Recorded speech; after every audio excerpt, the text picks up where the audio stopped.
மதுபான ஊழல் வழக்கில் ஆந்திராவில் 2 IAS அதிகாரிகள் கைது செய்யப்பட்டிருக்கிறார்கள். இது பற்றிய தகவல்களை தருவதற்காக செய்தியாளர் ஜெயக்குமார் இணைக்கிறார். ஜெயக்குமார், விவரங்கள்.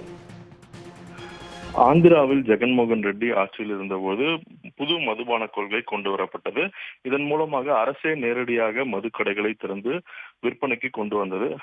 அப்போது பல்வேறு அக்கட்சியை சேர்ந்த பல்வேறு பினாமி நிறுவனத்தில் இருந்து மதுபானங்கள் வாங்கி விற்பனை செய்யப்பட்டதாக குற்றச்சாட்டுகள் இருந்தன. இது குறித்து ஆட்சி மாற்றத்திற்கு பிறகு சந்திரபாபு நாயுடு தலைமையிலான கூட்டணி அரசு சிறப்பு விசாரணை குழுவுக்கு இந்த வழக்கை விசாரணைக்கு உத்தரவிட்டனர்.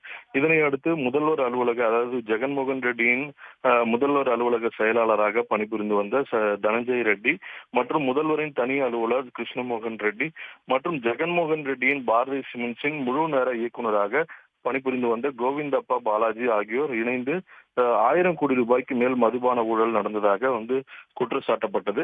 இந்த வழக்கில் 33வது குற்றவாளியாக கருதப்படக்கூடிய கோவிந்தப்பாவை கர்நாடக மாநிலத்தில் சிஐடி சிறப்பு புலனாய்வுத்துறை அதிகாரிகள் கைது செய்தனர். கடந்த செவ்வாய்க்கிழமை கைது செய்தனர். இந்த நிலையில் இந்த வழக்கில் மே 16ஆம் தேதி வரை எந்தவித நடவடிக்கையும் எடுக்க வேண்டாம் என்று உச்சநீதிமன்றம் சமீபத்தில் ஒரு உத்தரவை பிறப்பித்திருந்தது.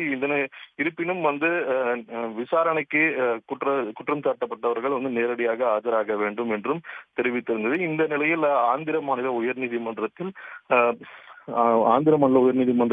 மனுதாரர், அதாவது ஜாமீன் கேட்டு வழக்கு தொடரப்பட்டது. இந்த வழக்கை விசாரித்த உயர்நீதிமன்றம் வழக்கு விசாரணையில் உள்ளதால் தற்போது ஜாமீன் வழங்கினால் அது விசாரணைக்கு குறுக்கீடாக இருக்கும் என்று கூறி ஜாமீன் மனுவை நிராகரித்தனர். இந்த வழக்கு மீண்டும் மேல்முறையீடு செய்து உச்சநீதிமன்றத்தில் வழக்கு தொடரப்பட்டது.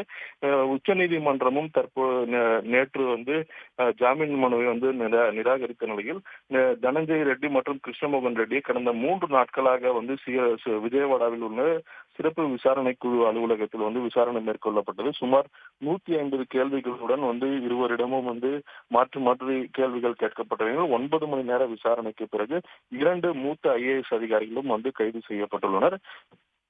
இதுவரை 3 பேர் கைது செய்யப்பட்டுள்ள நிலையில் மேலும் கடந்த YSR காங்கிரஸ் ஆட்சியில் இருந்த பல MPக்கள் மற்றும் முன்னாள் அமைச்சர்கள் மற்றும் ஜெகன்மோகன் ரெட்டிக்கும் தொடர்பை ஏற்படுத்தி கைது செய்யப்படலாம் என்று ஒரு பரபரப்பை ஆந்திர அரசியலில் ஏற்படுத்தியுள்ளது.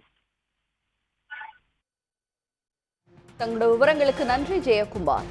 உடனுக்குடன் செய்திகளை தெரிந்து கொள்ள சன் நியூஸ் பெல் ஐகானை கிளிக் பண்ணுங்க.